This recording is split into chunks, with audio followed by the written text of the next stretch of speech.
words of the blessing of Enoch, wherewith he blessed the elect and righteous, who will be living in the day of tribulation, when all the wicked and godless are to be removed. And he took up this parable and said, Enoch, a righteous man, whose eyes were opened by God, saw the vision of the Holy One in the heavens, which the angels showed me. And from them I heard everything, and from them I understood as I saw. But not for this generation, but for a remote one which is for to come. Concerning the elect I said, and took up my parable concerning them.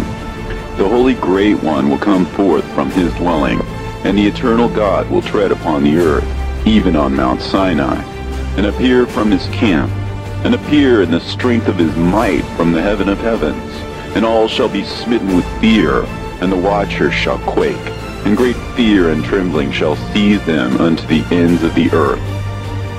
And the high mountain shall be shaken, and the high hill shall be made low, and shall melt like wax before the flame. And the earth shall be wholly rent and sunder, and all that is upon the earth shall perish, and there shall be a judgment upon all men. But with the righteous he will make peace, and will protect the elect, and mercy shall be upon them. And they shall all belong to God, and they shall be prospered, and they shall all be blessed. And he will help them all, and light shall appear unto them, and he will make peace with them.